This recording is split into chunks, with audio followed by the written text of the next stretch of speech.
Et coucou la team. Alors dans ce TP, on plonge la tête dans les étoiles pour étudier les lois de la mécanique céleste établies par Johannes Kepler au XVIIe siècle.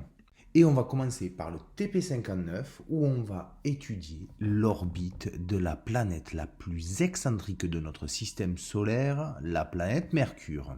Et cette étude, elle va se réaliser avec un simulateur programmé en langage Python. Allez, on n'attend pas plus et avant de mettre la tête dans les étoiles, on va mettre le nez dans le code. Puisque la première question, vous demandez d'analyser les parties du code et notamment cette première partie ici où l'on définit des variables qui seront traitées comme des paramètres dans le code. C'est dans cette partie-là que l'on rentre les paramètres astronomiques liés à la planète. À l'aide de ces paramètres, la partie suivante du code, elle permet de calculer la trajectoire dans un repère cartésien OXY. Donc le but, c'est d'arriver, comme je l'ai souligné ici, au calcul des listes X et Y, qui sont bien entendu liées à la liste de temps T. Ce sont donc les équations horaires. Dans la partie suivante, on s'intéresse au vecteur vitesse. Et dans un premier temps, on fait calculer les coordonnées Vx et Vy. Et une fois qu'on a Vx et Vy, on peut calculer la norme de la vitesse. Vous commencez à avoir l'habitude, je l'espère, du calcul du vecteur vitesse par la méthode de la dérivée numérique qui est basée sur le théorème des accroissements finis. Pour calculer la vitesse au temps t, on regarde les positions au temps plus 1 et au temps moins 1. Une fois qu'on a les coordonnées du vecteur vitesse, eh bien on peut passer de la même manière aux coordonnées du vecteur accélération à x et à y. Et ensuite, le code vous demande de choisir un point, comme ici par exemple le point numéro 40. Et on réalise alors un print, c'est-à-dire un affichage de la valeur de la norme de la vitesse, et un plot, c'est-à-dire un tracé des vecteurs vitesse et accélération. Allez, c'est parti pour l'utilisation de ce code maintenant. Et dans un premier temps, on va rentrer dans les paramètres astronomiques, les paramètres liés à la gravitation de la Terre autour du Soleil. Un petit point de vigilance, faites bien attention à mettre les décimales avec des points et non pas des virgules. On lance le code Python et voici le graphique qui est tracé. On s'aperçoit que la trajectoire de la Terre semble circulaire. J'ai bien dit semble parce que si l'on y regarde de plus près, la position du Soleil ici qui est repérée par une croix verte, elle n'est pas tout à fait au centre de la trajectoire. Passons maintenant à l'orbite de Mercure, notre planète excentrique. Vous trouverez toutes les données astronomiques dans le doc 2. On les rentre dans le code, on lance la simulation et voici ce que l'on obtient. La trajectoire, là, elle n'apparaît clairement pas circulaire. Elle est elliptique et le Soleil, il est placé sur l'un des deux foyers de l'ellipse. On s'aperçoit aussi sur cette représentation que lorsque Mercure passe proche du Soleil, les points semblent plus éloignés les uns des autres, ce qui nous montre que lorsque Mercure passe plus près du Soleil, eh bien, sa vitesse sera plus grande. Mais ça, on y reviendra au cours de la seconde loi de Kepler. Et si on lance la simulation pour la comète de Halley, j'ai envie de dire, ça change la donne. On a maintenant une ellipse qui est très marquée. Avec la comète qui va passer très près du Soleil, on le voit avec la petite croix verte ici pour s'en éloigner après très fortement.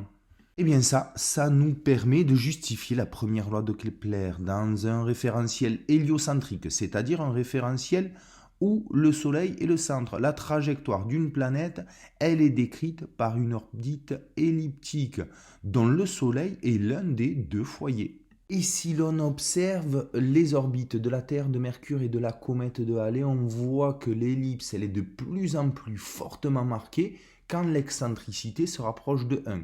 A contrario, il apparaît un cas particulier lorsque l'excentricité tend vers 0. Et bien là, on est dans le cas particulier d'une orbite purement circulaire. Et c'est le cas pour Vénus, par exemple. Allez, retour sur l'orbite de Mercure, illustrée ici. On vient de le dire avec la première loi de Kepler, l'orbite est elliptique et le Soleil est confondu avec un des deux foyers. Si le Soleil n'est pas au centre de l'orbite, ça veut dire que Mercure va passer à un point le plus éloigné de l'orbite, ce qu'on appelle l'aphélie. Et ici, sur notre simulation Python, cela correspond au point numéro 20. Faisons un petit point sur les ellipses. Pour une ellipse, il y a un grand axe, un petit axe, comme un gros diamètre, un petit diamètre. La moitié du grand axe, c'est l'équivalent d'un rayon. C'est ce que l'on note A. A est le demi-grand axe. C, c'est l'écart entre un des deux foyers et le centre de l'ellipse. Et puis on arrive à la définition de l'excentricité, qui est le rapport entre C et A. Donc si on est à l'aphélie, le point le plus éloigné, on a dit que sur notre simulation c'était le point numéro 20. La distance au Soleil, elle est égale au demi-grand axe plus C. On sait que C, c'est E fois A, on factorise. On a donc la distance qui est égale au demi-grand axe fois 1 plus l'excentricité. Si on calcule, on a 0,47 unités astronomiques. Le point le plus proche du Soleil de la trajectoire, c'est ce qu'on appelle le périhélie et ça correspond sur notre simulation au point numéro 40. À ce moment-là, la distance Mercure-Soleil est égale au demi-grand axe moins C. C'est-à-dire au demi-grand axe, facteur de 1 moins l'excentricité, si on refait le calcul, 0,31 unités astronomiques.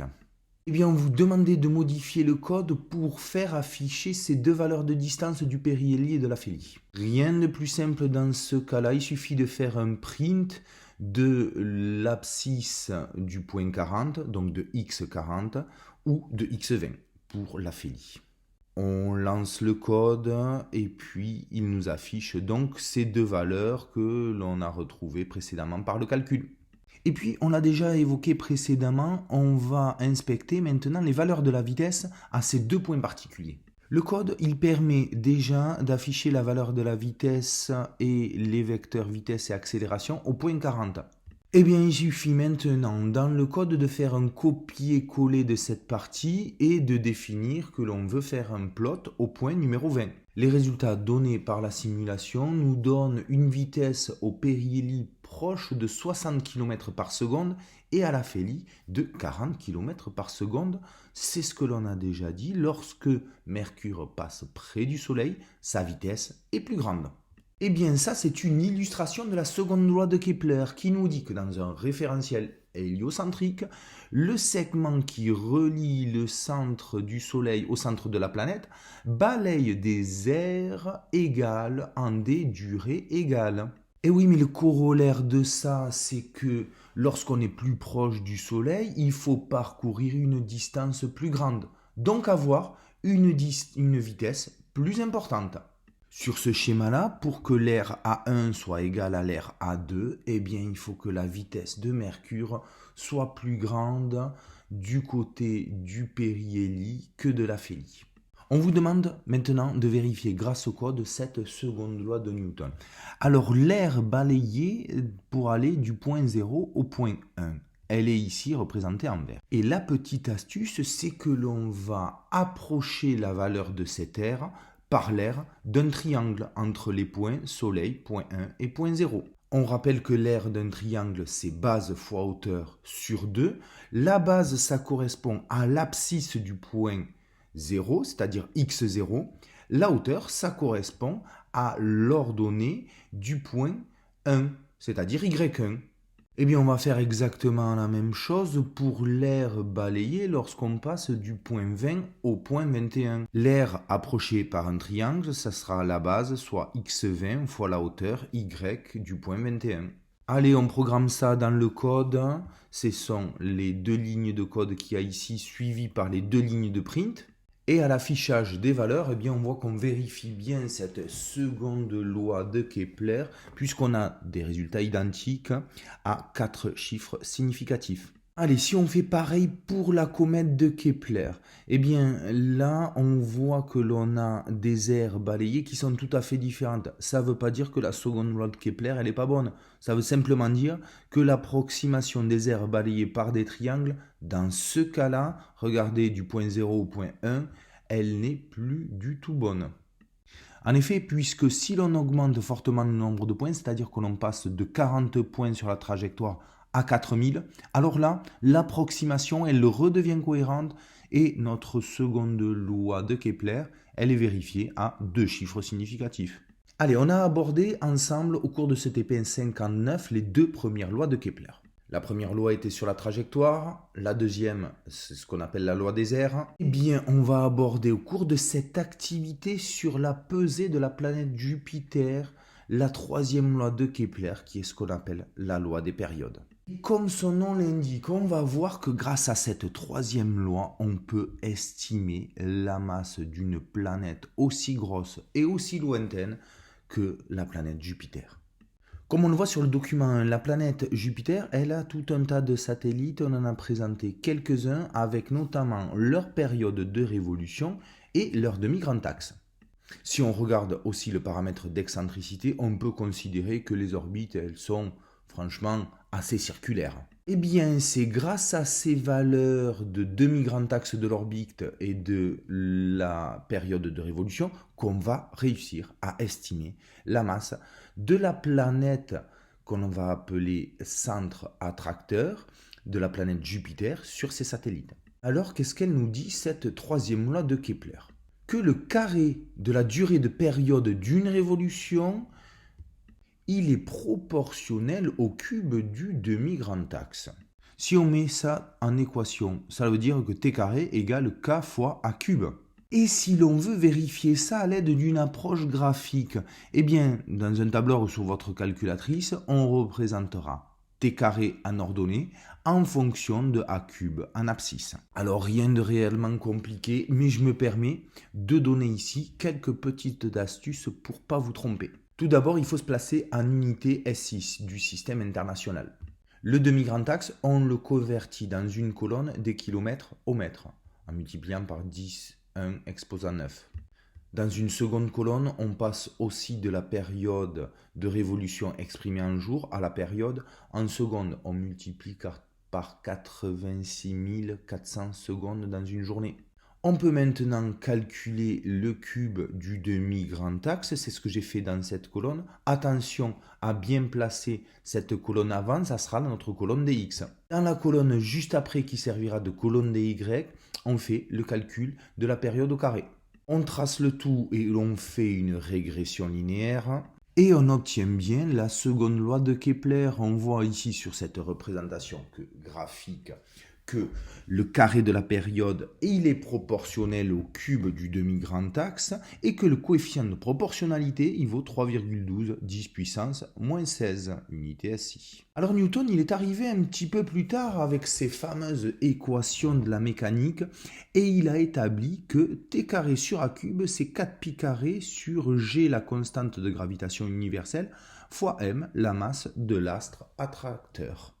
Si on modifie un petit peu cette équation pour la remettre sous la forme de la seconde loi de Kepler, on a t carré qui est égal à 4 pi carré sur gm fois a cube. Bien, en identifiant avec nos résultats expérimentaux, ce 4 pi carré sur g fois m, il correspond à notre coefficient de proportionnalité à nous, le 3,12 10 puissance moins 16. Et ainsi, si on résout cette équation, eh bien, on estime alors que la masse de Jupiter, elle est de 1,897 10 puissance 27 kg. Ouh là là, c'est très très lourd. Allez, on va maintenant revenir sur la démonstration de Newton. Et pourquoi on y revient sur cette démonstration? Parce qu'elle est exigible au bac. Alors, attention, elle n'est exigible que dans le cas d'une orbite circulaire.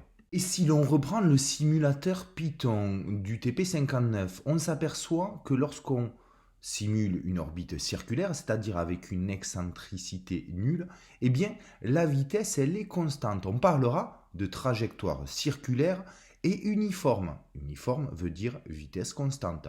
L'accélération, elle est toujours dirigée vers le centre attracteur. Et si cette accélération elle est toujours dirigée vers le centre attracteur, eh bien c'est dû à la mécanique de Newton, puisque notre astre ou notre satellite, eh bien il subit une force d'attraction gravitationnelle. Allez, plaçons-nous dans le cadre de la mécanique de Newton. On définit le système qui est le satellite. Ce satellite, il a une masse petit m. On suppose ensuite que le référentiel est galiléen. Et on va se placer dans un repère un petit peu particulier que l'on appelle le repère de Fresnel. On y revient tout de suite. Et si on fait un bilan des forces extérieures qui s'appliquent sur notre satellite, eh bien il n'y a que la force d'attraction gravitationnelle qui provient de la masse de Jupiter, grand M, sur la masse du satellite, petit m. L'expression de cette force, eh bien, c'est G, la constante de gravitation universelle, fois la petite masse du satellite fois la grosse masse du centre attracteur, divisé par la distance au carré qui est finalement le rayon de l'orbite circulaire. Tout ça collinéairement au vecteur unitaire que l'on va appeler petit n. La seconde loi de Newton nous dit que le vecteur somme des forces extérieures est égal à la masse fois le vecteur accélération. C'est là où on va trouver l'utilité de se placer dans un repère de Fresnel. Dans ce repère de Fresnel, on a deux vecteurs unitaires. Le vecteur t, qui est le vecteur tangent à la trajectoire. On sait que le vecteur vitesse aussi est tangent à la trajectoire. Donc, si le mouvement est circulaire uniforme, ça veut dire que la norme du vecteur vitesse ne varie pas. L'accélération suivant le vecteur unitaire t sera nulle. Le second vecteur unitaire dans le repère de Fresnel, c'est le vecteur normal à la trajectoire. Et dans un repère de Fresnel, eh bien, suivant cette direction, la valeur de l'accélération, elle vaut v carré, la vitesse au carré, sur r, le rayon de la trajectoire circulaire. Regardons maintenant ce qui se passe sur la coordonnée normale à la trajectoire. On a en scalaire maintenant, et plus en vecteur, l'intensité de la force de gravitation qui est égale à la masse fois l'accélération normale. La force, c'est Gm petit m fois grand M sur r au carré, qui est donc égal à la masse fois l'accélération, c'est-à-dire masse fois vitesse au carré sur le rayon. Il y a la masse du satellite à gauche et à droite, on peut l'éliminer. Il y a du 1 sur r carré à gauche et du 1 sur r à droite. On peut donc simplifier par 1 sur r. On arrive à l'expression de la vitesse au carré qui est égale à g fois m sur le rayon de la trajectoire. Et donc pour avoir l'expression de la vitesse, on prend la racine carrée de ça. Seconde partie de la démonstration, on va essayer de lier maintenant la valeur de la vitesse à la période de révolution. On sait que la vitesse, elle est constante puisque la trajectoire, elle est circulaire mais surtout uniforme. Et donc, la distance totale parcourue, c'est 2πr. Si on le divise par le temps de révolution, par le temps total, eh bien, on obtient que la vitesse, c'est 2πr sur t. C'est ce que j'ai reporté ici. Allez, on élève notre égalité au carré. On obtient que Gm sur R est égal à 4pi r, 4pi carré r carré sur t au carré, la période de révolution. On a du r carré à droite, du 1 sur r à gauche, ça nous donne du 1 sur r cube à gauche. À gauche de l'égalité, g fois m va passer à droite à 1 sur g fois m, et 1 sur t carré à droite va passer à gauche en t carré. Ben là, mes petits scientifiques, la démonstration, elle est bouclée. On s'est mis dans le cas d'une orbite circulaire. Le demi-grand axe, c'est tout simplement le rayon de la trajectoire. Et on retombe ainsi sur l'énoncé de Newton de la seconde loi de Kepler dans le cas d'une orbite circulaire, qui, je le rappelle, est une démonstration exigible au bac. À faire et à refaire. Allez, bon courage!